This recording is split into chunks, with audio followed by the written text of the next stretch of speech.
afternoon, everyone. Thank you for being here. It's been a while since we've seen each other.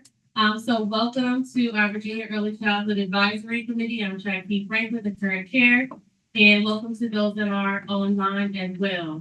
At this time, we're going to turn it over to Aaliyah to do our attendance, which will give you directions on it. Good afternoon. When we call your name, please say if you're in the room, you're present. If you're online, we will need you to state your rationale for virtual participation, whether residence is more than 60 miles, medical reasons to care for a family member with a medical reason, or personal. And we will also need to state your meeting location. For instance, if you're in Fairfax, you can say Fairfax. Jennifer Parrish? Here. Clark Anders? Here. Cheryl Merman? Aaron Edmondson? Virtual, more than 60 miles, located in Roanoke, Virginia. Thank you. Kristen Johnson? Here. Jackie Franklin? Here. Melinda Langford? Daryl Turner? Here. Gina Wolford? Here, more than 60 miles, Norton City Schools. Thank you. Vivian McMahon? Here. Michelle Howard? Here in Washington, D.C., caring for a family member, medical reasons. Miriam Sherifian? Bakia Foster-Steen? Here, Fairfax, Virginia, more than 60 miles. Dr. Bergen Nelson?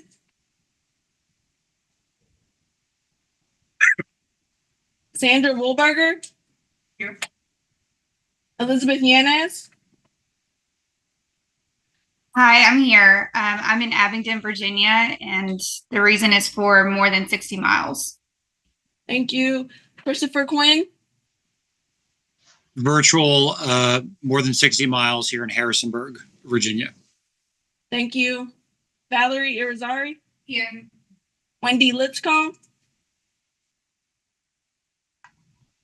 Holly McCartney? Here. And Susan Patrick? Here. Thank you. And Cheryl? Here. Thank you. Thank you to our ex officio members who are joining online. And Jackie, I'll pass it back to you. All right, thank you. And I believe we do not have a quorum today. And so I'm going to turn it over to Jenna at this point. Yes, absolutely. So thank you, everybody. I'm Jenna Conway. I'm our Deputy Superintendent of Early Childhood Care and Education. Wanted to clarify that you have a revised agenda, and I would like, with permission of the chair, to take a few minutes to talk about the importance of quorum and our effort together. We do not have quorum today in person, and in line with the open meetings law, that means that we cannot take any votes or take any substantive action. So we cannot approve the minutes, and we needed to remove the two items that you all would have, we would have asked for your endorsement. That is the item about VQB 5, and that is the item related to the Child Day Center regulations. I have tremendous respect for all members of this body. This is not directed at any one individual, but I also just need to take a moment to impart on everybody the seriousness of attendance and really planning for attendance. This becomes a real challenge. There's nothing that we can do once we do not have quorum. We have called our attorneys. We have said, is there an exception? We know folks are on virtually, but this just means that we get stuck. Fortunately, in the case of EQB 5, we are going to be able to take that to the May board and the June board, so we can reschedule, and I'll talk about that in a minute. But I just need to say on behalf of everybody and we understand, like, due to the nature of the Early Child Advisory Committee, we represent all of the sectors in early childhood. It means that we have multiple people around the table, including those closest to me, who have left their centers, left their homes to kind of to be here today. And we know that folks leave the hospital space, leave busy offices, leave seeing clients to be here. And it is just really problematic when we cannot make quorum. This is not a new phenomenon for us. And so my ask on behalf of this body is really, and this is not at all directed for those who had to miss today, who had emergencies or had things come up.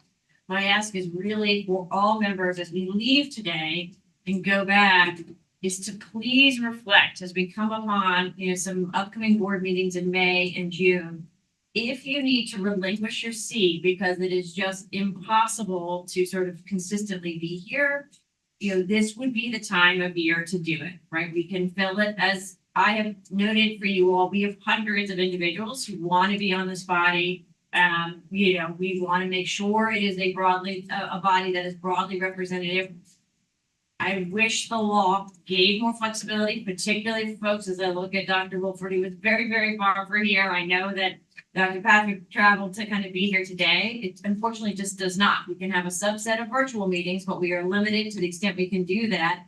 And we really want to have people from Norton, from Northern Virginia, from Tidewater, right, from Southside, from all over the state. But the way that the law works, it does mean, even if you are farther from here, that there's a certain number of times that you need to travel to kind of to be here. And I understand that is a burden, and I really don't want anybody to, please understand me, to take that personally. But we have situations like the ones we have today where we just can't get items done. And if this happens again, right, if we set up an April meeting, we don't have quorum again, like, we're in an impossible situation. We're holding up the work that affects over 3,200 public-private sites across the state, right? Just under 12,000 classrooms and 30 to 40,000 educators. And so I know that each of you takes this very seriously.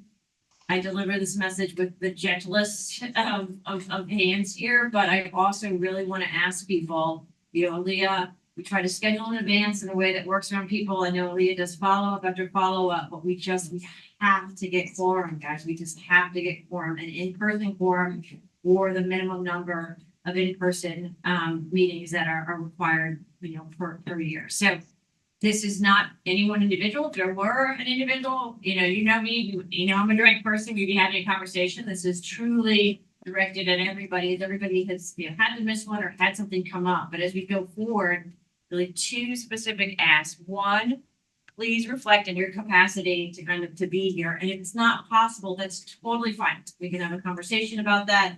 We can find somebody else, right? You can never fill your shoes, but can at least be, continue to have a broadly representative body. I think, and then the second ask is to really, to figure out what kind of planning or backup planning is needed so that we can kind of, when we have these very few in-person meetings, that we can get quorum so that we can make the work go on.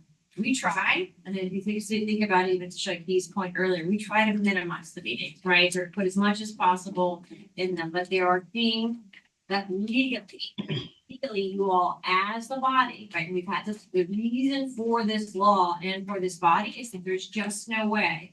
The Board of Education of Virginia is set in the Constitution. So there's just no way to make sure that we have pediatricians and providers, public, private, right? Those who take subsidy, those who don't, faith-based programs, after-school programs, like the broad representation, the business members, right? The community organizations, that broad representation, our board looks to this body before it makes the decision, right? And most of the things, nearly all of the things that you have endorsed, the board then quickly moves through. But that is such a necessary step in the process. And if we don't have quorum, this body cannot make endorsements. And if this body cannot make endorsements, then we end up with huge gap, all right? That in terms of the people who are actually affected by the early childhood decisions of the board are not having their voices truly represented. So again, I apologize for starting off this afternoon's meeting with a lecture, but I just need for this body to take seriously and to work with us. And if this is something that doesn't work in your life right now, it's totally fine. You don't have to let us know immediately, but we have got to make sure that we have quorum for the remaining meetings for this year and going forward so that we don't stop the progress of the critically important policy work that goes to the Board of Education. All right, with that, I'll turn it back to our chair for public comment. Thank you, Jenna. Public comments, do we have any? At this time, we do not have any public comments. We do not. Thank you. All right, as Jenna mentioned, you should have received all of your documents for our meeting today via email.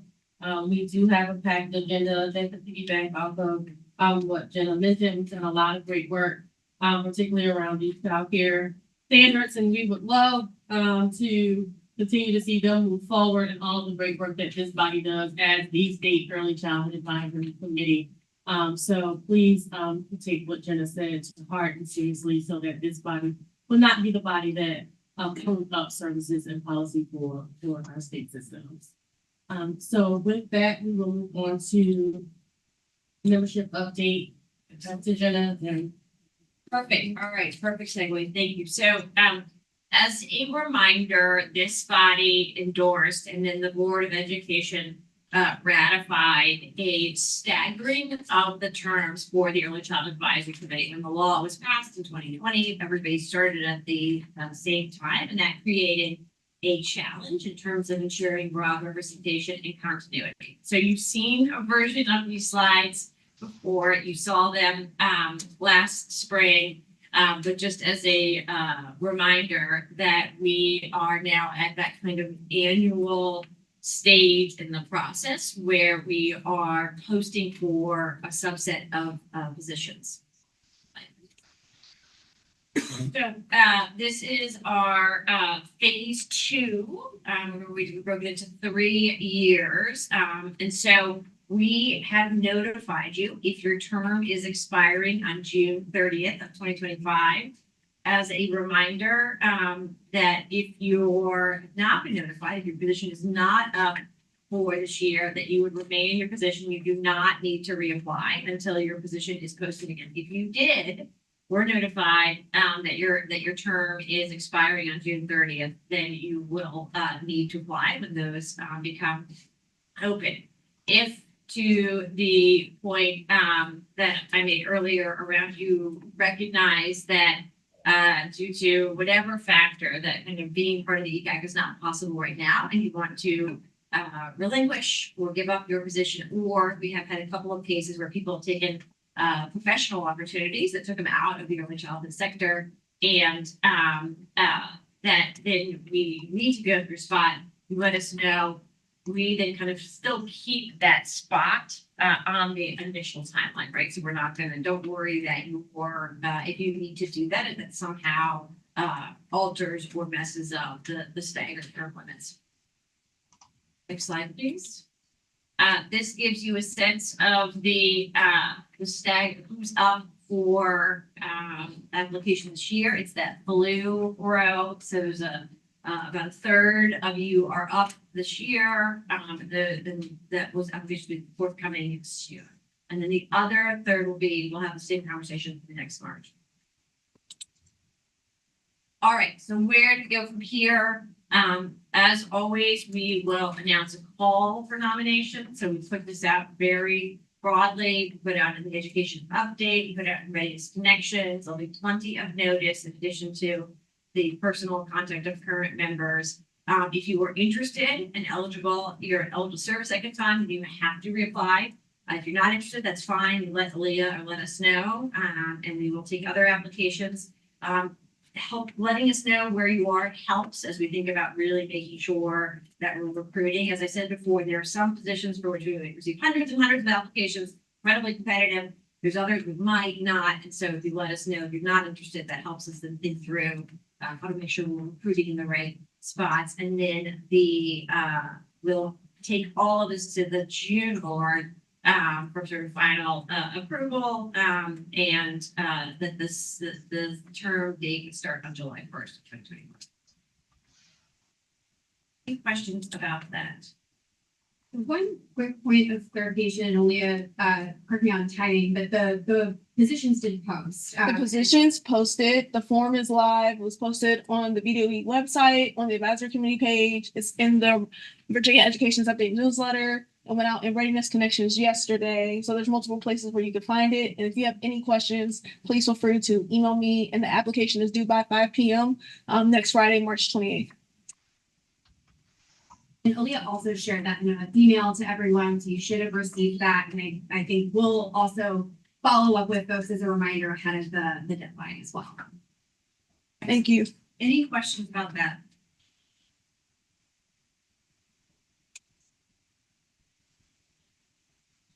All right, so our next item is an update item that is one where we think this is important information that the Early Childhood Advisory Committee should know. It does not require action because it is implementation of new code or new budget language, but there are certain things that are strategic in nature that could impact this body as you are thinking about other decisions down the road that we think have some utility. And for this one, what we're going to do is walk you through the actions we've taken, noting that we expect in the future that there may be some guidelines for this that would need the endorsement of this body. But at this point today, this is not an action item. This is a for your information update, but we think it is important for you to hear about this because there is likely the possibility in the future of needing to improve some guidelines to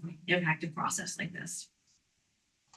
So last year in the General Assembly, the state passed a law that mostly was known, this was co-patroned by Delegate Bolova and Senator Law, was known around kind of discussing the importance of how we fund and allocate resources for early childhood and required a report in November that talked about kind of potential unmet demand. There is also a really important line in that law that came about of work and discussions that occurred in the Early Childhood and Education Commission on how do we as a Commonwealth make sure that we maximize all of the resources available to us. As this body knows, we have a public-private birth to 5 parent choice system that includes an array of options from programs in Clark and Jennifer's and Cheryl's that might be supported by child care subsidy or mixed delivery, school-based programs to early childhood special education to early Head Start and Head Start. And one of the challenges that we experienced in Virginia is that even though through the budget, Virginia made its best estimation around how many dollars should go towards state pre-K and how many dollars should go towards child care subsidy or towards mixed delivery, that sometimes there might be a mismatch where there is more demand from parents in this particular type of setting or program or area than you might see in this particular program setting or area. And the hard part is nobody has a crystal ball and can predict that. So you end up putting your best guess forward in the spring, which we do every year, we'll talk about in a second. But then fall enrollment actually happens and you might have some underutilization in one space, but you couldn't literally move the dollars over and address unmet demand in another space. And so we were really excited to see this law passed. It was a bipartisan law. Again, Democratic patrons, the governor signed it into law last spring. And when we spoke with this body last year, we thought because of the tightness of the budget and because of what we were seeing with waitlists, that there might be a scenario in which we didn't even use this clause, right? Because we thought that every program was likely going to be oversubscribed. But that didn't actually turn out to happen. And we can move to the next slide. What I walk you through is what has occurred since this body met and how the department, as required by law, helped make sure that we serve more kids in this year by moving dollars from one program to another.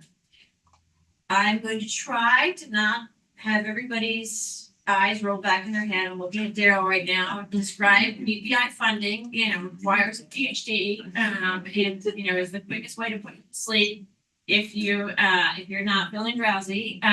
But basically what this chart shows is that for the last few years, that the formula that is codified in the law spits out a number of slots that is far greater than those that are actually likely to be used by school divisions to serve kids with BPI. As part of that, in recent years, we've set up a process where rather than just relying on the formula, what we do is we say every school division has to let us know how many kids, how many 3 and 4-year-olds they're actually going to serve. And that's the sort of the second column. So the formula is that first column. The second column is sort of after we get those kind of requests, what we sort of can put in the budget is that second column, and I'll talk in a second about the unmet request. And then they go off and they serve the kids and we get fall enrollment. So again, budget spits out a number initially, that number is adjusted. The department requests from all of the school divisions that serve BPI, how many kids do you think you can serve? We let you know if you can serve all those or slightly less, depending on our kind of historical data. And then you enroll the kids, and by the end of that calendar year, we know how many kids you actually serve. In FY23 and FY24, the big takeaway here is that the number that the budget spit out, and even the adjusted number, was significantly higher than the actual number of kids served, right? So we said to everybody, they applied, all the school divisions, they applied, for example, in FY23, right, that we could serve upwards of 26,000 slots. We said whatever slots you say you can serve, you can serve. What you see, if you look over to actual enrollment, is that we actually served only 22,444 kids. That left a gap, as you see, of tens of millions of dollars, right? And that those dollars do not go back towards early childhood. Those dollars are reverted to general funds that they go to sort of solve for other parts of the budget. The same thing happened, as you see here in FY24. In FY25, the budget was significantly adjusted down. So you see the sort of the number of actual sort of budgeted slots you'll see is much lower, about 24,000 here, right? We had, for the first time ever, we said to school divisions like Richmond and others, like, you may have asked for 27,000 slots, but you can only fund 24,000. So we got to sort of say no to about just under 4,000 slots. And still, and we slightly over budgeted, right? We sort of said, if we thought, maybe you can serve those, we'll do that with the assumption that not all slots will be used. And as you see here in the actual enrollment, even the final number that came in after we had fall enrollment in November and even late enrollment through the end of December, you see it is still less, right? If you look at actual enrollment in that FY25, all the way to the right as compared to the budgeted slots, you see that it is less. And then there was about $80.1 million across 2 rounds that would otherwise go unused, or wouldn't go unused, I would say, would go unused by early childhood and would revert to general funds. So couple of kind of takeaways before we move into what we do with this. So we, again, as you see, we are working very closely with the governor and the General Assembly to get a more accurate count at the outset around kind of utilization of BPI. And you'll see kind of those adjustments because I think everybody agreed we don't want to see $30 or $40 million go back to general funds when we go to our child. This became even more pronounced this year when you think about the fact that we have childcare subsidy program and mixed delivery wait list, right? It feels even more concerning to imagine dollars going waiting room childhood by thousands of kids on wait lists. And still, what we're still seeing is we're still struggling to kind of get it right in terms of what school divisions are asking for and the kind of to what extent that predicts what they're going to use. But the good news is that we do now have a mechanism. If we are off, as we were slightly this year, that we now have a means to use those dollars. So this took quite a bit of work to get into place, but and again, as you see in the beginning, we tried to at the outset, right, when the budget initially sets forth, we offer those slots, the kind of the rule of first refusal goes to the school divisions and the lead agencies that ultimately give every opportunity from July until the end of December to serve kids. But in the case where there might be fewer kids served and there's slots available, then here's what we now have done to address that. Next slide, please. So we had just about agency that just over $8 million that in state funds that were initially allocated for BPI that we realized that there was unmet demand, significant unmet demand. If you think back about those wait lists for childcare subsidy, that we could go ahead and serve. So we ran 2 rounds. This is not an option. If you look at that budget language, it charges the department basically following fall enrollment to make sure that the dollars follow family preference. We looked at where there was the greatest wait list or wait list over, birth to 5 wait list, and birth to 5 wait list per capita, and that was in the child care subsidy program. So immediately following fall enrollment, we consulted with the governor's office, the Department of Planning and Budget, and the Office of the Attorney General to make sure that we understood the law as written, and then worked really closely with our colleagues at the Department of Social Services to figure out in mid-year how would we reallocate a set of slots. That was based on the fall enrollment. We then also realized we granted school divisions the ability to enroll kids as permissible under law until December 31st. And then as soon as we realized where we might not use all the slots there, we did a second round for additional slots. So what we did is really look to move kids off the wait list in both January and February using those VPI dollars. Next slide, please. So this gives you a sense of the methodology.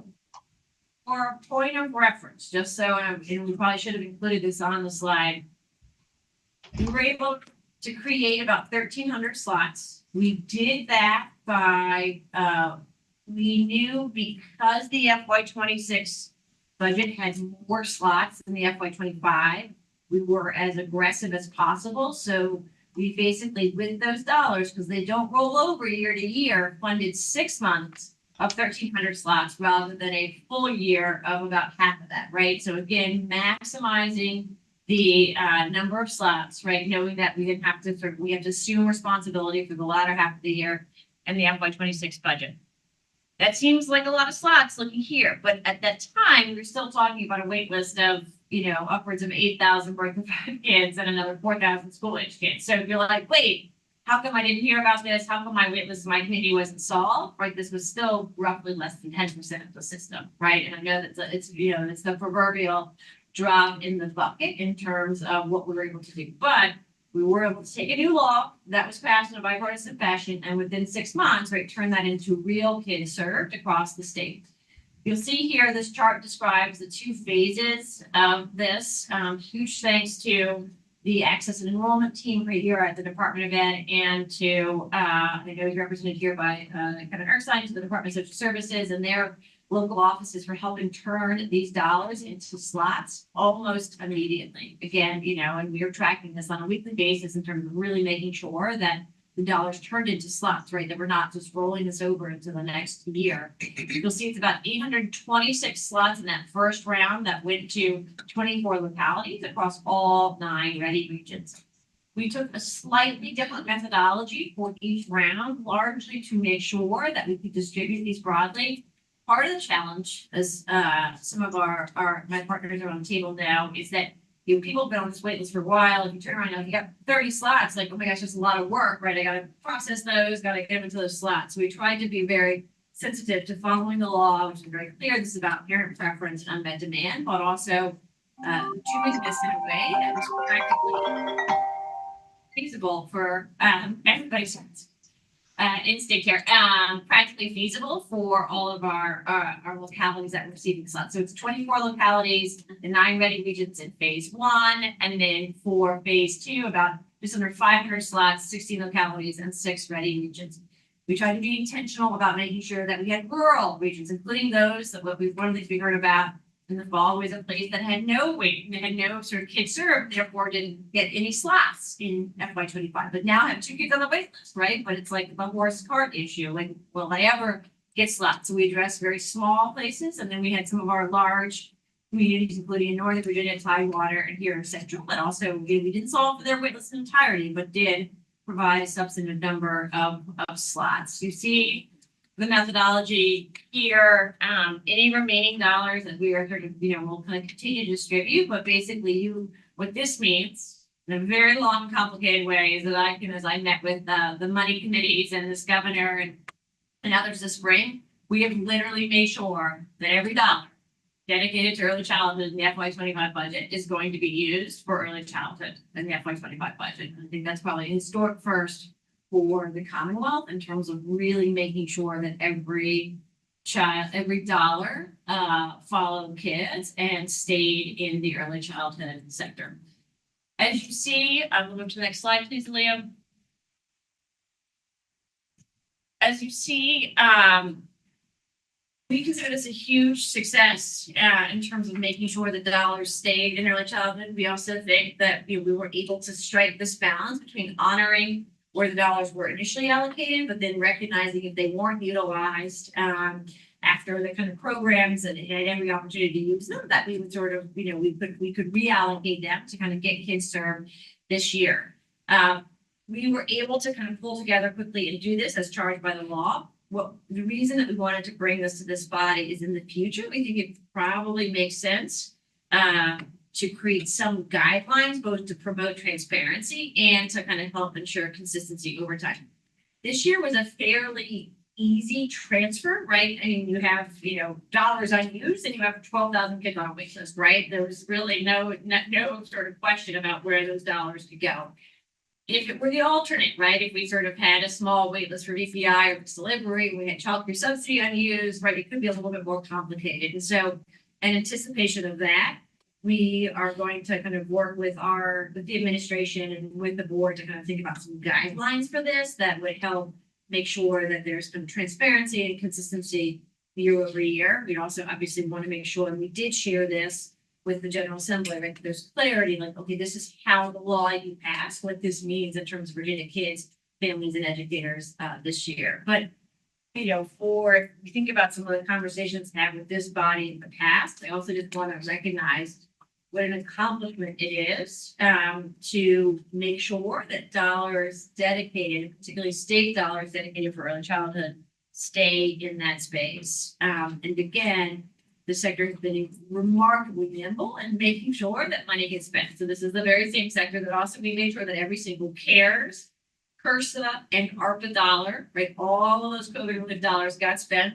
We even used some SLRF dollars, that's the state and local relief funds that at the last minute, I think we were notified in December that would be available, would go and use. We turned those into child care vouchers this year, and then turned this $8 million in really 60 days into child care vouchers. And so, sometimes when you're in the midst of this, you don't realize how far you've come. But if I reflect back on where we were with budgeting, some of the rigidity around budgeting in years past, like this truly represents an important moment for early childhood in terms of being able to say every dollar that was dedicated to early childhood will be spent on early childhood this year. What's not being said is that there's still great demand out there, and this is being actively negotiated in our current state budget, but we do still sit with wait lists that can number about 13,000 kids in terms of birth to 5 and school age. And there are proposals on the table, and these will be negotiated through early April. It's not longer about kind of how many kids we can serve next year.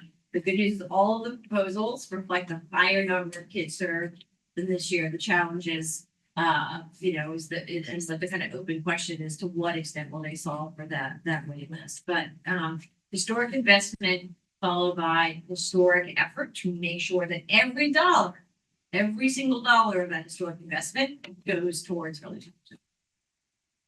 Yep.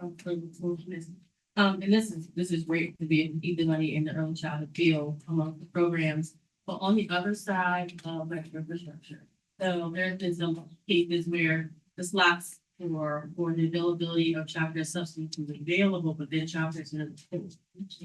Are there any funds on the horizon to help communities that are childcare with the waiting list to? Yeah, that's a great question. So that was, it's been in play in terms of the conversations. There was part of the initial proposed budget that came from the governor's office, including some dollars for that including its existing spaces. That was not in the committee or the conference budget. Again, the budget's still being finalized, but both of the last 2 years, there have been proposals around capital dollars. it really won't be dependent on the state. There are no federal CCDF funds, which fund a significant portion of the block grant fund, things like VQB5 and scholarships for teachers. Those are not, you cannot use those for capital. Okay.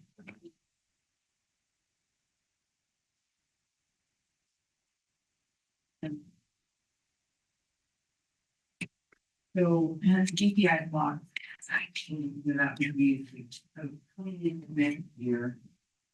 That the public school felt the same number, would access the same number of GPI funds, or which the move of funding to that those slots. The reason I ask is because we reduced the wait list somewhat. Does it just go back to where it is when we start the next fiscal year, or? So it really depends on the budget. Generally speaking, there are two things to note in the budget. So the first is the language in the budget generally calls for a fresh start every year. So it also the way, because if you'll remember, even a few years back, it's in the, it's hard to remember this. But a few years back, DOE didn't have the flexibility to move dollars from one jurisdiction to another, even within DPI. So the law says following fall enrollment. And that is a really clear designation for VPI. There's a date in which you have to, as they knows very well, there's a date in which you have to have your fall enrollment. That's really as of October 1st, and we kind of get that by mid-November. And the law allows late enrollment with the idea that some pre-K is better than no pre-K. So you're also allowed to enroll kids from October 1st until December 31st. So the law just says following fall enrollment. It doesn't limit that, Susan. So as we were kind of exploring these guidelines, I get there could be a scenario, right, where we realize in March that there's unused dollars in a program that has its own set of implications, right? Like you probably wouldn't want to start a kid in BPI in March, right? That's sort of 6 weeks. So that's it's one line in the law, right? As we're sort of thinking through, okay, we probably should flesh this out. To kind of think through different ways in which this might work. But right now, the kind of the area where we've had historically slight underutilization, and there's kind of the most clear timeline, is VPI. The two things to note going into this year is that, and I should note, while the budget is not final, the other answer to how many slots are in VPI is the final budget line item, right? So it's always a little bit tricky because there's the number generated by the formula, but what really dictates the number of slots that the department can distribute is whatever that bottom line number is. Most versions of the budget that are being negotiated right now have roughly the same amount of money as we had last year. So you were looking at basically what that means going into this year is that there'll be some possibility for growth in VPI. If there's not, that you would have, maybe $8 million left over again. My guess is, based on historical growth, that you would not have that much left over, that if there's any left over, that it'd be much, much less than that. And so I think that's the other important point is this is a good way to make sure that dollars don't go unused. You ultimately still want to try to get the dollars right at the beginning of the year, right? Because, the wait list, you create a lot of friction. You've got kids that are not getting served from July 1st to December 31st, or even, January 30th, 31st. So, again, the goal will be to get it right, based on your best estimates of unmet demand at the beginning of the year, and then really use this as an adjustment, right? Rather than moving thousands and thousands and thousands of slots mid-year. Yeah. What is it? Can you read it to me? How will federal funding impact Head Start programs? Could this impact the school division's BPI number and on-enrollment?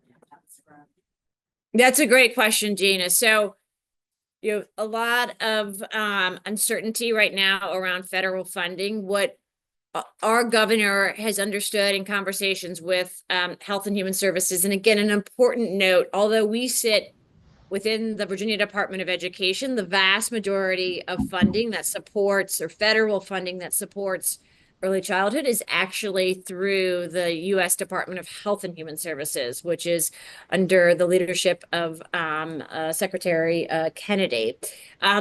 We understand that continuing to provide core services directly to kids and families is, expected to be continued. We've had this assurance around Head Start and early Head Start, and have heard as much around childcare, the childcare and development block grant or fund. So that's CCDF. So that is what we know right now. I would say, nearly all except about staff of the 155 staff on the early childhood team here at the Department of Education are federally funded. So we are very reliant on these federal funds. And we, remain optimistic that they will continue to support the important work here in Virginia. There are very few, if any, I don't think any Superintendent Walford federal funds supporting VPI. It is entirely a state and local funded program. So we do not sort of expect much of a direct impact. I think the real open question is sort of what is the result of all of these changes on the Virginia state budget and how that might impact these programs, because with this historic investment, what it means is we went from a program that, so for example, with child care subsidy, that was 100% federally funded to now one that is only 1/3 federally funded, right? It's now 2/3 state funded. VPI is 100% state funded. And so if there were a significant change in the state budgets, that would create risk for VPI and even now for child care subsidy. I think the reason I was, we do the coordinated enrollment. Of course, our Head Starts get our kids first if that's the placement, and we can get all that to happen like we supposed to and want it to. And if they are impacted by not being able to serve kids, I guess was my question, would that impact me being able to take more kids? And right now, both of my classrooms, because I'm a very small division, but my VPI, my classrooms are full right now.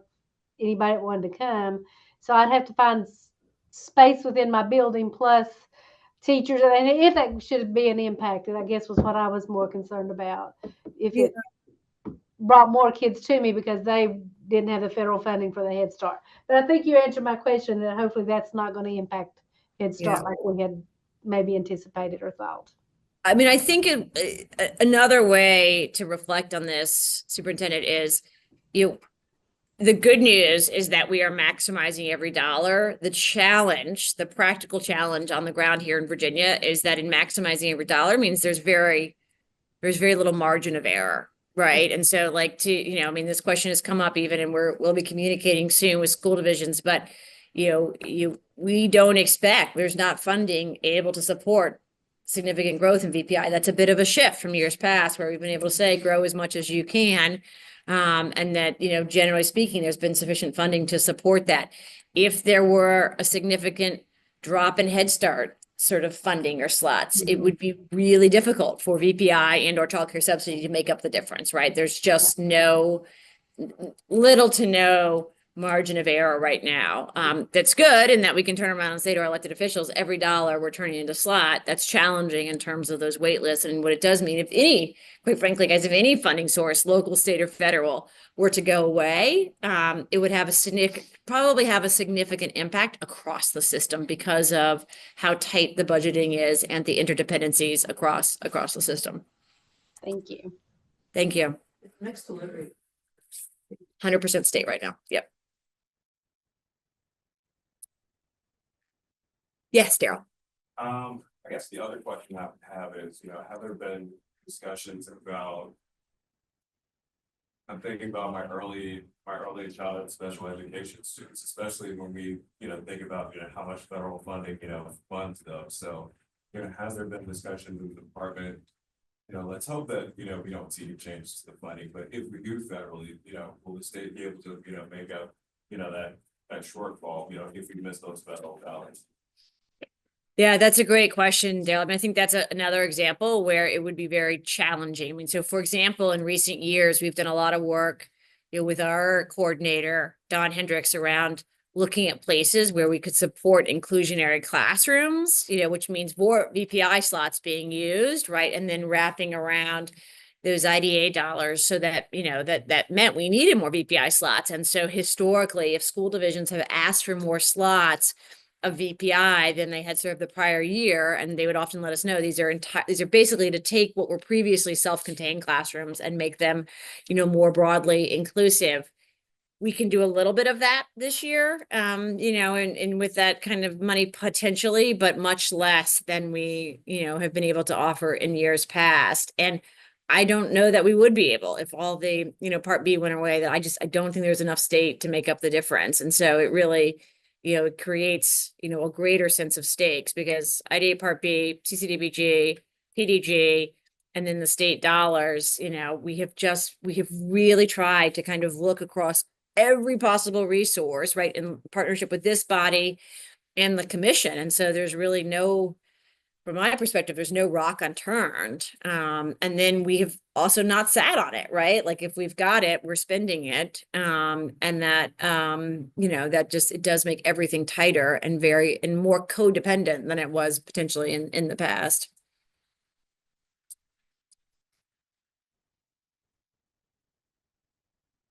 Any other questions? These are great questions. Any other questions in the chat, Sarah? Not a question, Jenna, but I think that the statement I don't know who was speaking on the Zoom, but I think what's important too is not only coordinating the enrollment, but coordinating the waiting list to make sure that those families that are on the waiting list know that there are other options like Head Start or mixed delivery or private childcare slots that are available.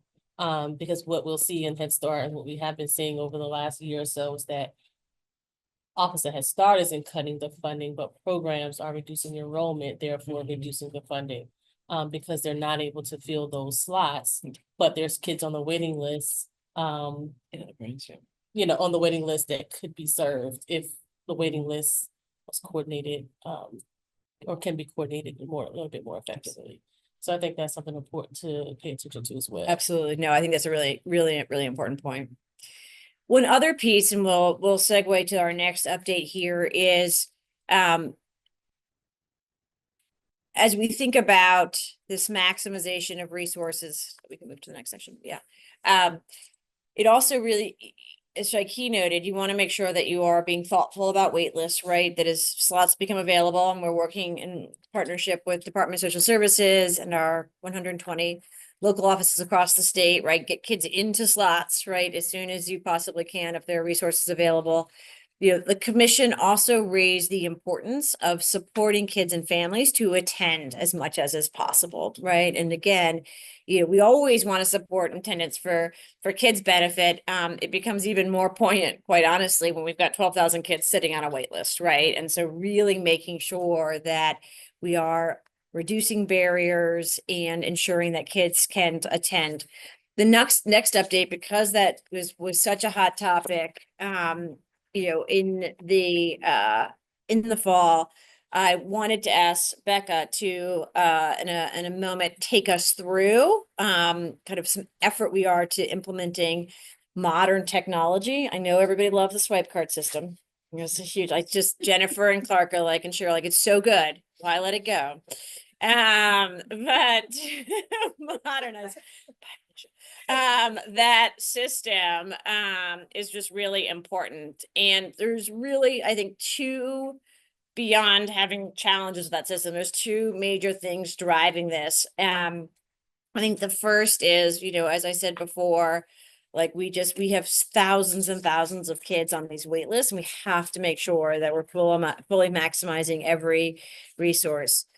We also know from data, and we've shared some of this with the commission, that we have just, as a society, slipped in terms of attendance. And if we look at K-12, if we look at VPI, if we look at childcare attendance, we are seeing, we don't have a pre-pandemic mixed delivery comparable, but across these programs, we just see less consistent attendance than we saw pre-pandemic.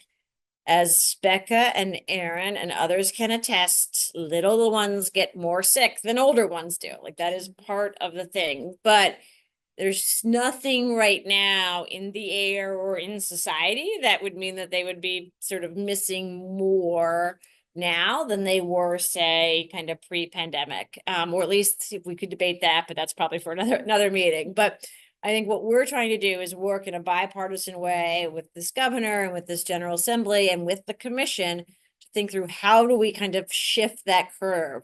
There's been a lot of work for, our K-12 colleagues. There's been a lot more kids are just missing school all over the place, right? And, there's been kind of, debate and conversation about, why is that? What has shifted since the pandemic? But we feel a greater sense of urgency as we come out of this pandemic across all of our publicly funded programs, particularly with the wait list that we're experiencing, to figure out how do we better support kids and families to come more regularly? How do we show that it really truly is beneficial, right, for your kids to be present? Obviously, when you're sick, you're sick. But when you're not sick, how do we make sure that kids are coming and reducing those barriers? And I think using data is a really big part of that. And our data right now, childcare subsidy is far, far from ideal. So with that, I'm going to ask Becca to take us through these next couple of slides on moving to the attendance tracking system.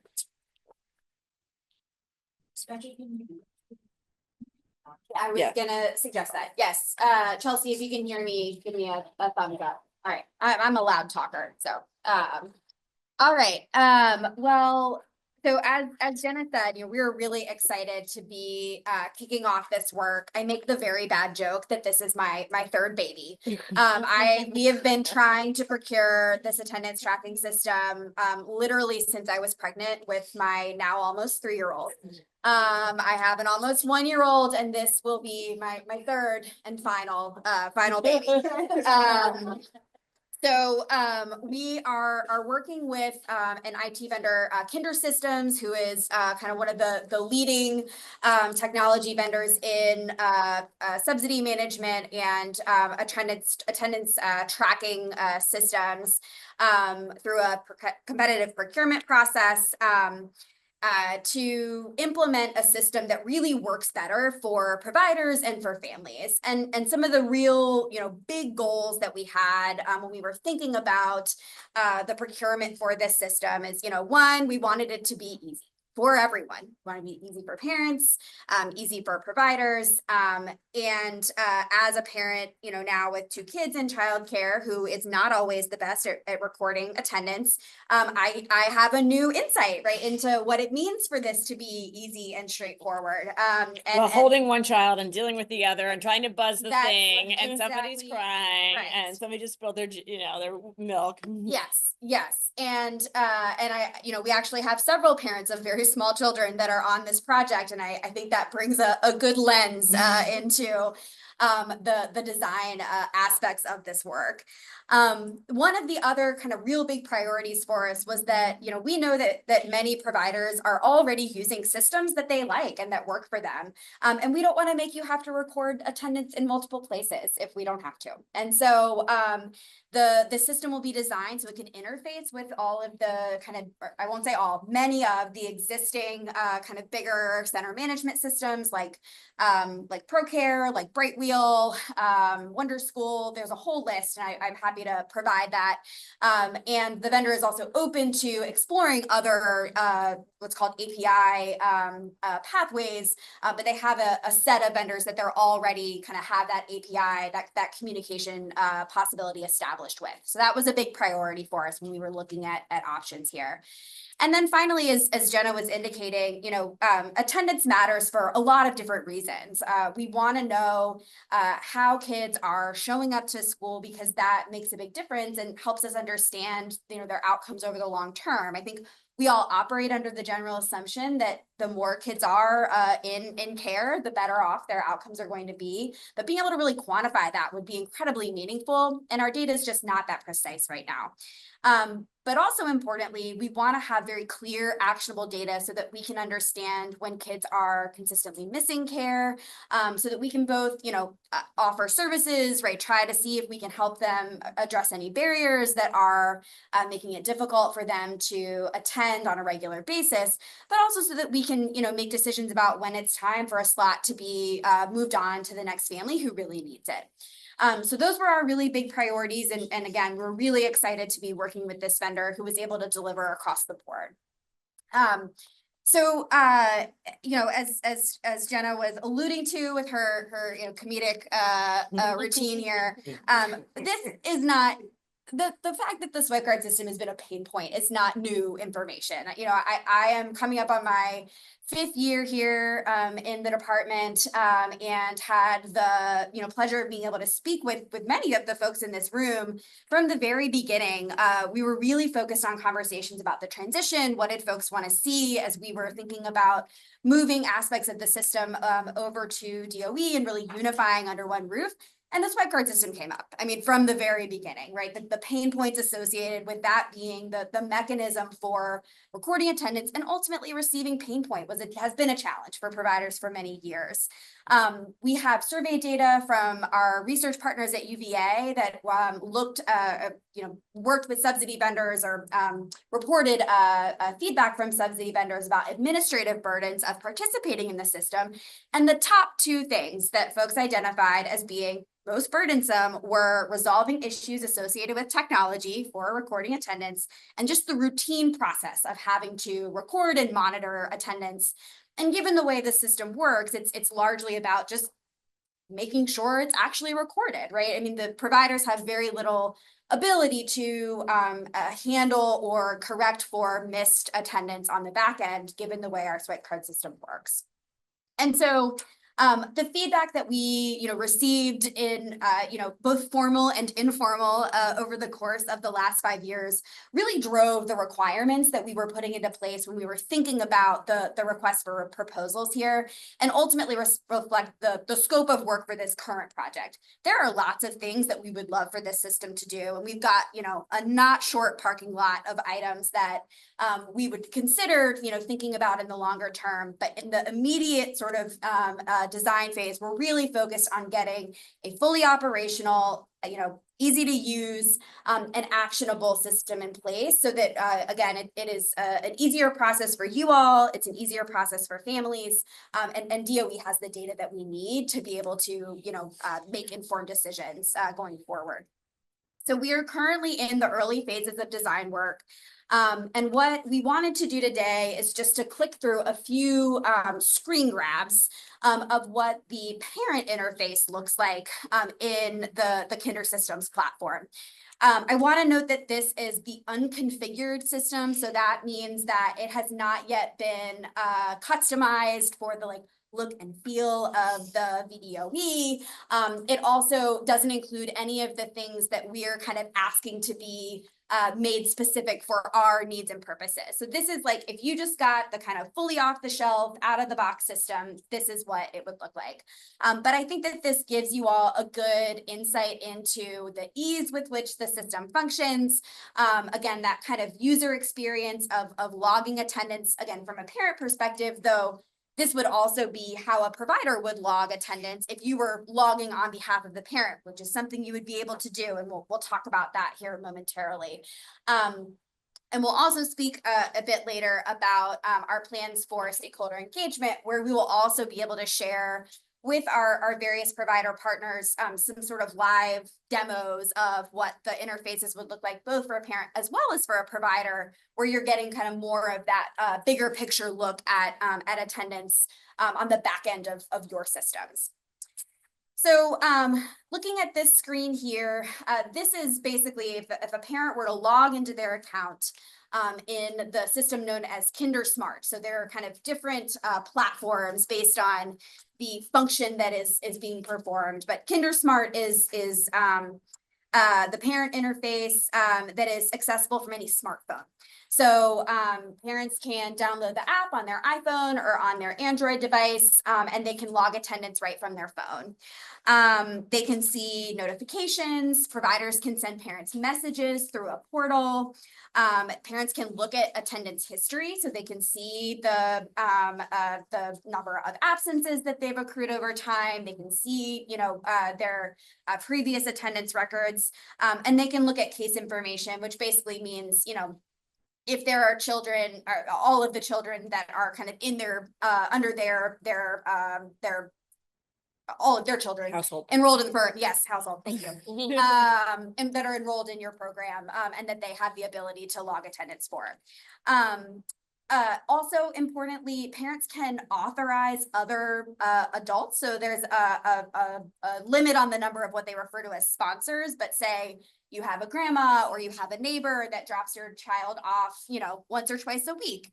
You can assign them or authorize them as a user, and they can still log attendance for that child. So there's no handing off of cards. There's no having to call from anywhere, right?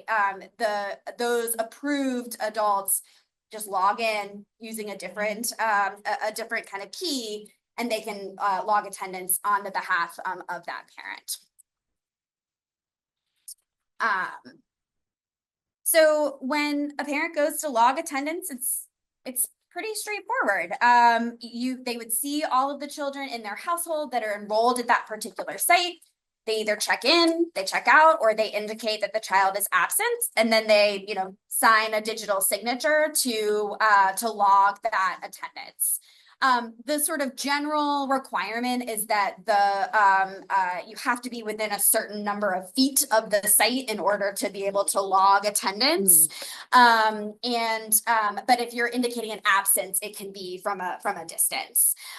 We have some discretion in like how far away you can be, and as a person that usually gets to my car and is like, I forgot to scan the QR code, we can kind of think about what a reasonable distance would be as we're firming up those requirements. There's also the ability to add notes. So again, if you're coming in late or if you want to indicate a reason for absence, those are things that can just be added in that interface. And then, again, as I mentioned before, I know that a big pain point is when, a parent forgets their card or forgets to swipe, that it is challenging for providers to be able to address that on the back end without action by the parent. And so one of the things that we really wanted to make sure that we were able to do in this new system is have a mechanism for providers to be able to be the recorders of the attendance, and for there to be effectively like a passive approval process on the parent's end.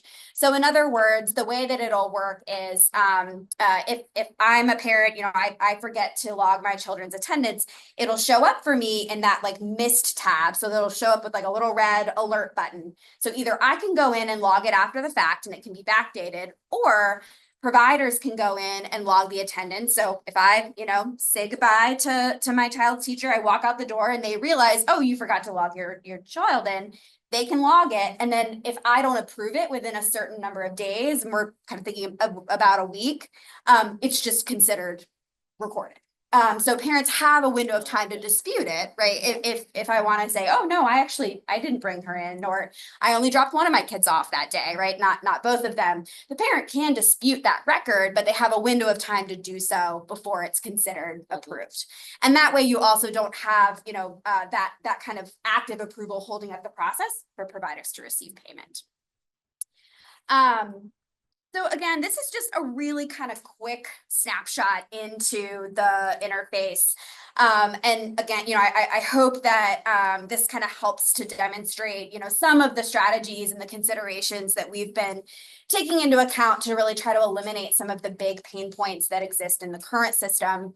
A couple of other features, just for your awareness, that there wasn't an easy screen grab to be able to paste into a slide and show you, but that we will have those kind of video demos to walk you through when we move into the stakeholder engagement process.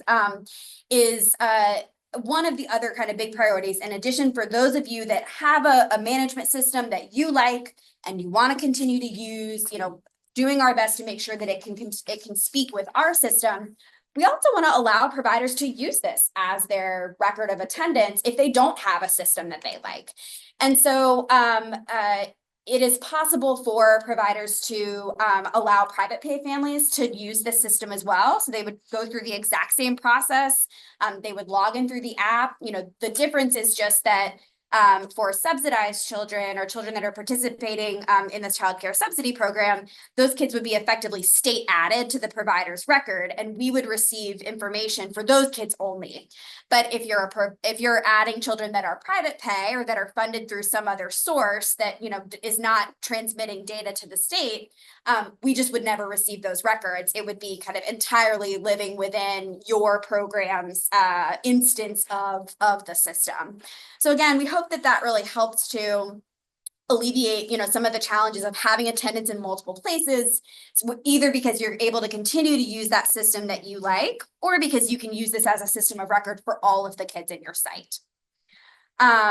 Importantly, you know, there are also going to be the ability for you all, as well as parents, to receive notifications like, hey, this child hasn't been here for a certain number of days, or hasn't recorded attendance for a certain number of days, you know, and all of that will be kind of bi-directional. You know, you'll receive a notice, the parent will receive a notice, and there's the ability to exchange those messages in the system as well, so that, you know, things can be resolved ideally kind of in the portal.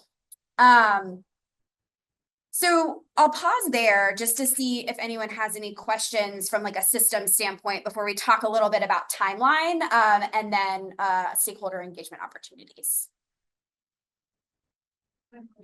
Sure. Mixed delivery. Is this going to talk to the mixed delivery portal into this Not immediately. So in the initial kind of phase of implementation, this is just for the child care subsidy program, and will not kind of communicate with any of our other systems like right off the bat. We are planning to have it interface with Link V5 and with VA Connects in a future, you know, phase of development.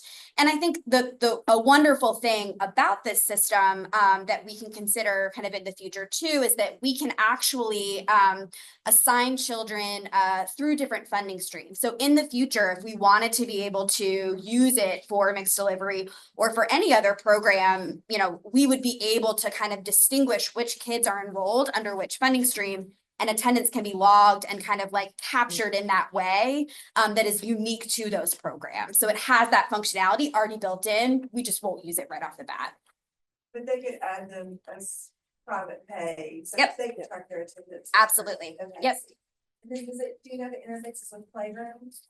Not off the top of my head, but I'll look. Okay, I'll send you it.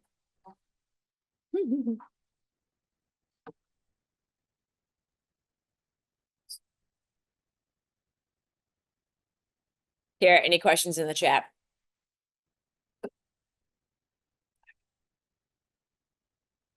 Question, sorry.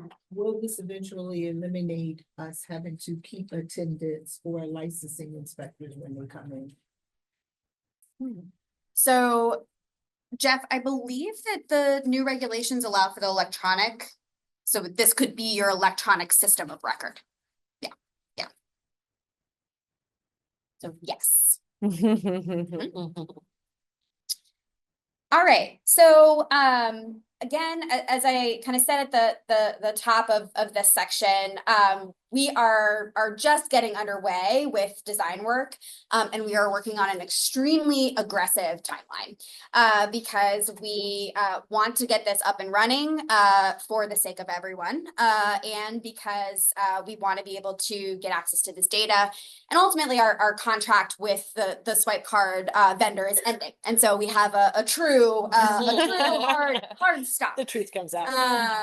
And so there will be, you know, tons of communication coming out over the course of the next the remainder of this calendar year with very concrete next steps and expectations about, you know, when folks need to begin getting accounts set up, when to expect hardware. That's something else I didn't mention is that if you already have tablets, then you can let us know that and we will not send them to you. But any sites that need tablets, they will be provided to you. So it'll all be done, you know, on smart devices. And there are very short turnaround times included in our contract for replacing broken equipment. And there are also kind of because there are multiple means of recording the attendance, we're hopeful that if there is ever, a downtime with your tablet on your site, the ability to record on smartphones, the ability to record that they do have a phone system, kind of as a last resort. And there's also the ability, I should have mentioned this earlier too, for attendance to be logged offline and then synced later. So if your internet goes down, or if I know some of our YMCAs are operating at school sites where they can't necessarily easily access the Wi-Fi, or there are kind of issues along those lines, attendance can still be logged and it's stored, and then once you're connected to the internet, it'll sync. So there's a lot of that kind of functionality, again, to really try to eliminate some of those glitchy things that are just big challenges right now. So we'll have lots of information, forthcoming about actions that programs need to take, actions that families need to take. We will have to go, figure out a mechanism to collect all of the POS devices and make sure that those are returned to the vendor. So all of those communications are forthcoming.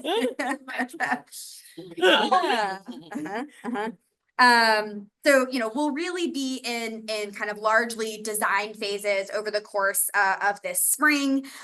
We'll be working on training materials and testing in the summer and into the early fall. And we'll begin distributing the hardware, the tablets, to providers in October, November, with a go live date of December, end of December. Yep. Y'all don't invite me if I don't stop asking questions, I know, but is there any kind of provision for providers that are so rural that they have absolutely no access? Is there any kind of way to, I know you said they can do the attendance online and then later sync it, but how long can it hold it? Yeah, that's a really good question, Susan. And I know that is accounted for somewhere in our requirements. I will double check on that. One of the things that we will show folks when we do these video demos too is that there is an actual internet platform too, right? So there's a web version of the application that providers can use to log attendance, right? So if there was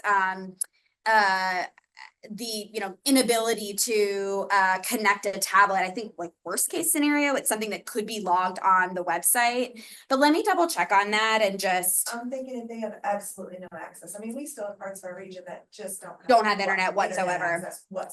Got it. Yeah, let me double check and see exactly what the that kind of duration is. Again, I know that this is something that was included in our requirements, recognizing that connectivity, can't be the barrier to be able to log attendance. And I will circle back with you. 7 days or 30 days or whatever, and then they can go to their local library and right. upload it or whatever. I'm thinking about family day. Sure. In particular. It is not short. It's not like a 24-hour window. It is longer than that, but I don't have the answer off the top of my head. Just to make sure. Yeah.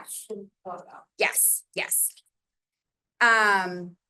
So most immediately, we are planning some stakeholder engagement sessions. So we will be reaching out to Clark, to Cheryl, to Tandwa for our Head Start directors. Holly, I think we'll get in touch with you for our before and after school providers, and as well as other outlets that we have to try to share again some video sort of demos of the system, again unconfigured, not yet customized for VDOE, but just to give you a sense of the look and feel of the system, to give you a sense of the functionality, to surface questions like the one that Susan just did, and just make sure that we have all of these things fully accounted for. Again, we have our contract kind of stipulates the specific requirements that need to be met, but there are still decision points, right, as we go through the design process, and opportunities for us to make kind of minor adjustments within the framework that we've developed. And then if we're also thinking kind of big picture down the line, as I indicated, we've got a parking lot already of things that we're really interested in exploring. And so are looking both for reactions to the look and feel, the sort of user experience, questions to make sure that we can get all of that, reflected in our plan of implementation, as well as so we can think a bit about the kinds of resources and tools that our partners are going to need, whether we're thinking about families or providers, in order to ensure that this is a successful rollout. And so we will be in touch very, very soon. And if you're interested in learning more, you want to make sure if you have a group that might not be one that we have engaged with directly, that you want to ensure, has an opportunity to see the system, please contact Clifton. His information is on the slide here and in your packets, or feel free to reach out to me. And we will also do some open sessions. So we'll have some that are just, you can register, anyone can attend, a little bit more of like a webinar style. But we want to try to get to as many, groups of folks as we can to have those more informal, right, kinds of conversations so that we can get that feedback. Great.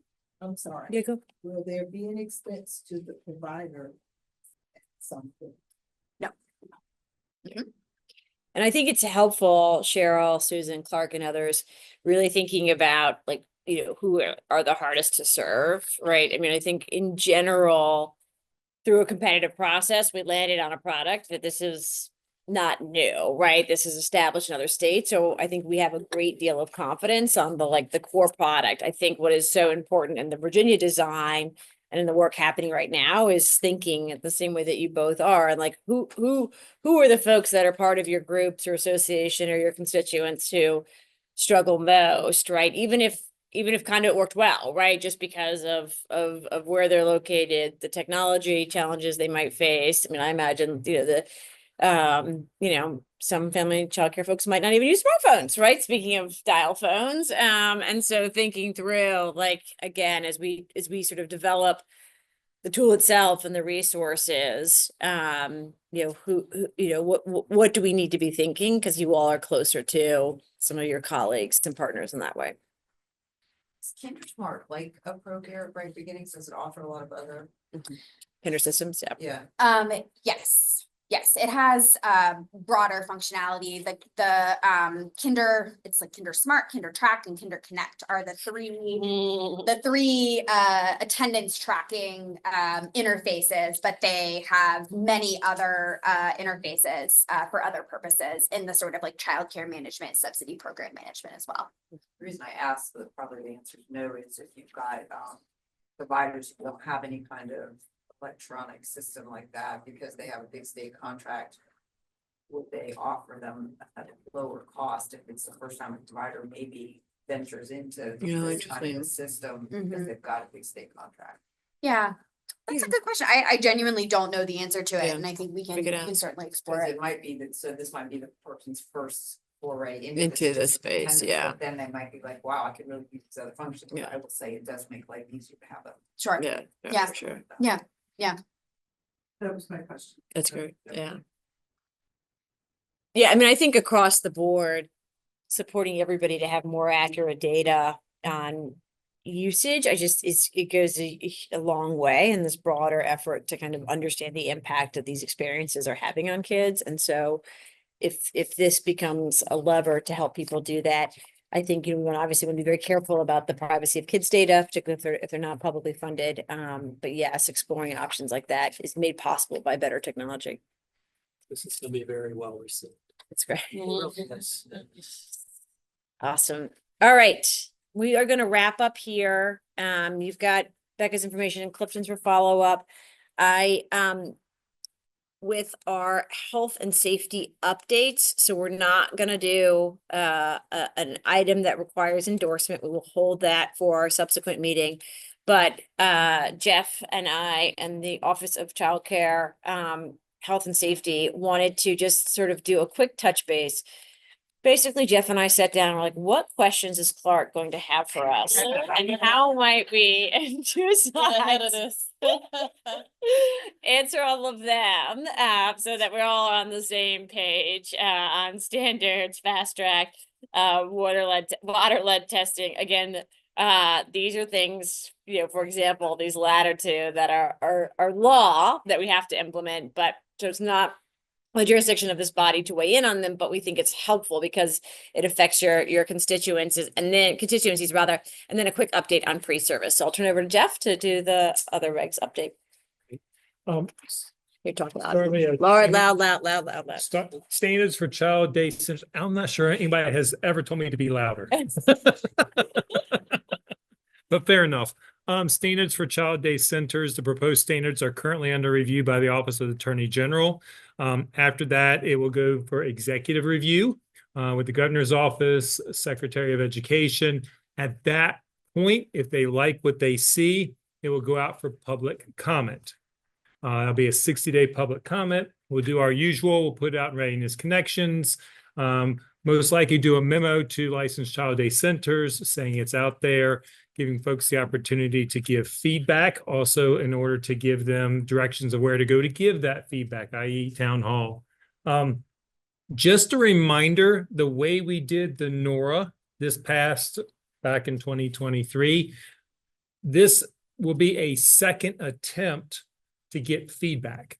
Even though the NORA process, the feedback is limited to legally opening up the regulations, we did get a lot of feedback.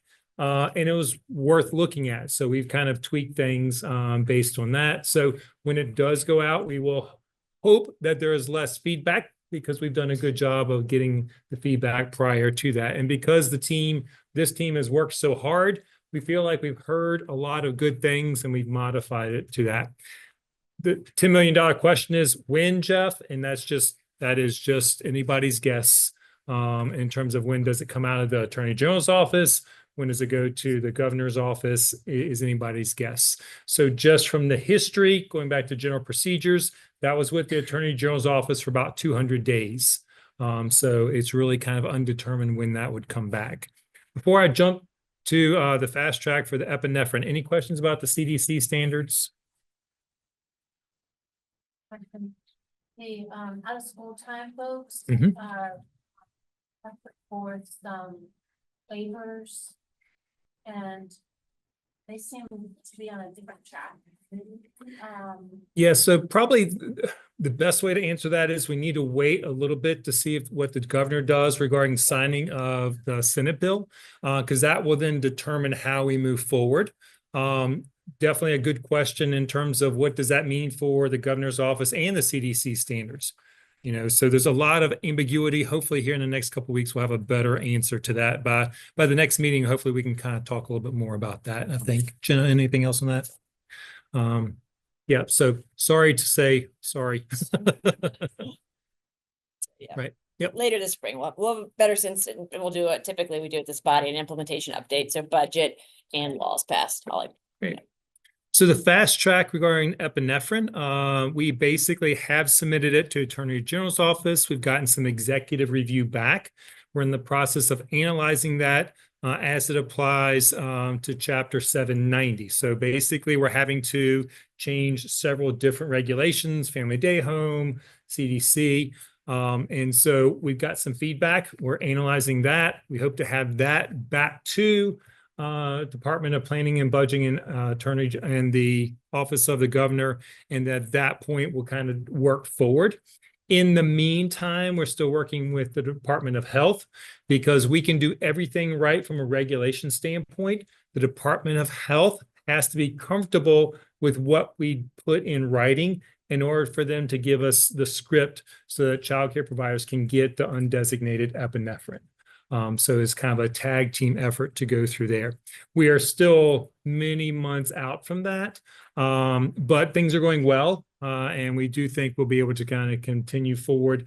Hopefully by the summer, we'll have some really good ideas about when we think this might actually go into effect. But it is also something that we or the board has control over, as well as the governor's office. So, it will always be our push to say, hey, once we make this effective, let's give a good amount of time before we implement this, because there is going to be a cost to go get the stock epinephrine for licensed child day centers. Questions about that? I know we've heard a lot about it, but it's not quite as easy a lift because it involves so many different pieces of government, another department. And whenever it comes to medication, there's always some complexity we have to navigate. Great. So the last one in terms of regulations is potable water, the testing requirements. As of January 1st, we've started verifying compliance and are working with childcare providers to make sure that they're in compliance. We're noticing some providers who are in schools, and so we're working with schools to help make sure that they're providing the information to the childcare programs that are in their schools. So we think it's going really, really well. Hopefully there isn't a childcare provider out there who hasn't heard something about this. So there are no surprises with like 3 webinars and memos and 17 different pushes in Readiness Connection. We are confident that we did our best, but understanding that some people, maybe it's a new director at a childcare center or something. So just to let you know, we are citing violations, but working with providers to move forward. Again, it's like, hey, yeah, you didn't pass this one pop quiz on this, but we're not going to fail you. But we need to talk about how to move forward. As most folks know, lead is really dangerous for young children. So we want to kind of keep the pressure down to move forward with that. Questions about potable water and lead testing? Question, do we have data on how many programs have already obtained their lead testing? We could probably get that information. We definitely don't have it on, tallied up in terms of giving you that. So we can see there's a need that we can try and offer some type of assistance. Yes. Yeah, so I would say that if we're looking at it, we're giving them assistance right then and there. So even though we don't have the numbers, I'm confident that when we do go in, we will help them walk forward to compliance if they're not. I'm very confident of that, just from the conversations that I've seen and heard from the inspectors, as well as the consultant that we have doing that. I'm really pleased with how proactive the team has been for that. Ready region there who wasn't in compliance, we can get to them really quickly. That's a good point. So if you've got something you can get information Yeah. with or whatever. Right. The providers that you need us to help you nudge. Okay. My team, I know there's some of my team listening in. Please put a note about follow-up on that. Great. Next, please. The next is about pre-service training. So do be sure, if we will focus on the screen, because there's some important information there I want to kind of make sure we highlight. So pre-service training, we're actually moving forward really, really well and doing some exciting things. I'm really excited about the work that we're doing. So just a little bit of history. This has been on our radar, DOE's radar, for a couple of years now about how we wanted to update this. We'd actually done some work, some lower level lifting, some low hanging fruit regarding the annual update to the pre-service training. And then we were looking forward to kind of moving forward. So pursuant to House Bill 1024, and based on a JLOC review, some provider surveys, we've done some listening sessions, there's federal requirements, we've done some staff analysis, but long story short, we've got a lot of great feedback of how to improve the 10-hour, what we call the 10-hour pre-service training for staff. The training is what we're looking to do. Really kind of 2 things came out of that. One, making it more age appropriate. And the best example is that a school age staff person isn't learning about diapering. However, they might need to if they're a child with special needs. So there's some nuances there. But also tailoring to the type of care. So I'm going to talk about the proposed structure up on the screen because we really, I think, came up with a creative way to do both. And so all staff who have not currently gone through this pre-service training, meaning we're not making anybody redo it, but if you've not taken it, you're going to have a core competency. And this is what the feds require in order for us to get childcare money that all staff working in childcare take. So we have a core competency. Then a childcare provider, the people who are actually working with the children, can go one of 2 ways. They say, I am working, well, actually 3 ways. I'm working just with school-age children. then they can take a component that's just school age. They get a certificate. I got pre-service training that's just for school age. And there are others that say, okay, I work with birth to 5 in a family day home setting versus I work from birth to 5 in a center setting, because there's some very important nuances in those two situations in terms of family day home versus child versus a CDC or licensed or unlicensed child day center. So then they could take that. Now there's some staff, it's like, oh, I'm a family day home provider and I want all ages. Okay, then you're going to take the core competency. You're going to take the birth to 5 for family day home, and you're going to take the school age program. Or I'm a director of a child care center. I'm going to take the core competency. I'm going to take birth to 5 for CDC, and I'm going to take the school agers. And so you have down the road a provider who's like, I was a family day home provider. I took everything, but now I want to be the director of a center. Okay, well, we just need you to add on this birth to 5 for center because there's some nuances there. So the way this is looking to be designed is that if you were to take everything, core, birth to 5 center, birth to 5 family day home, and the school ager, that might add up to 10 hours, but we're still trying to figure that out. So it's like, what content do we need to cover? Let's do that. But if you took everything, then it might add up to 10 hours. But those other pieces are going to, we foresee them being probably, maybe if you take 2, that might be a 6-hour training. Don't want to nail it down. We're still really early in this process. And we also want the content to dictate the time, not vice versa. We are still going to talk about things like subsidy. We're still going to talk about quality, things that we think it's important for childcare providers in Virginia to at least be aware of and familiar with, but it will not go into in-depth training that the previous one did, partly because this training is now much broader than it was first originally designed just for subsidy providers. So I'm going to stop there for questions.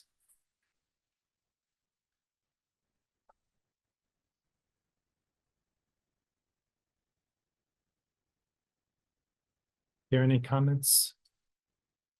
Great. Awesome. Yep, that's it for me. Wonderful. Thank you, guys. So this is exciting. And again, updates we are sharing with you all in process. 1, to keep you up to speed with where you are, but 2, if there are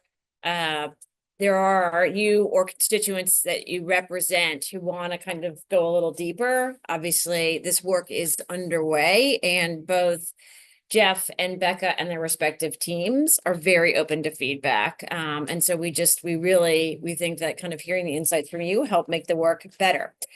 It is 3:00. We are going to try to end on time. 2 incredibly important announcements before we wrap.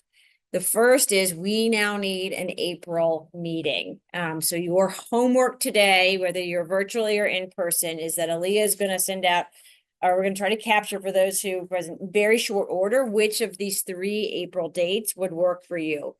April 10th, April 17th, or April 24th, with a preference being for those earlier 2, so that we have enough time to turn around the content for the May meeting. The content being the VQB5 updates and where we are on the general procedures and background check regulations. So again, April 10th, April 17th, and April 24th. We need to pretty quickly pivot and get everybody back in person with quorum for those important endorsements.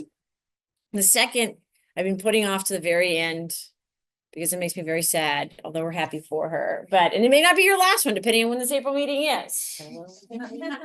We're just going to drag this out. But our esteemed chair has an incredible professional opportunity within her own community, and she is stepping out of the early childhood sector in Hampton Roads. But our chair, Franklin, is going to be leaving the Early Childhood Advisory Committee to take a new professional opportunity. And on behalf of the committee and the Department of Education, we first wanted to say thank you. It is a lot to sit up here in front and keep us moving. You'll remember the very long meetings on licensing, the contentious votes on, what was the vote on? I can't remember what the vote was on. What's the vote on? Square footage. Square footage.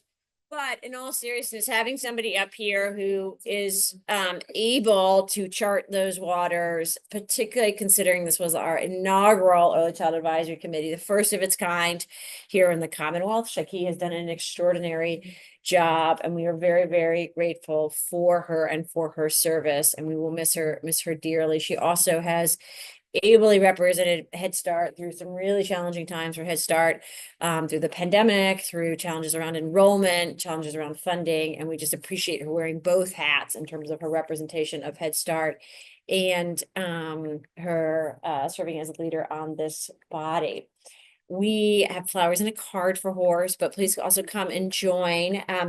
In the interim, we are not going to have a vote on chair at this moment because we're about to have a lot of turnover with our phase in here. What we recommend, we can't have a vote on this, but what we highly recommend is that we wait until we have our full committee as of July, so after our July meeting to designate a chair. If Shaki is not able to be here in April and for our May meeting, we will have our vice chair, Clark Anders, who will serve as acting chair in her absence, just to get us through to when we have voted on a new chair. So please join me in thanking Shaki. We're going to do a little round of applause. Those on the phone, you can clap too.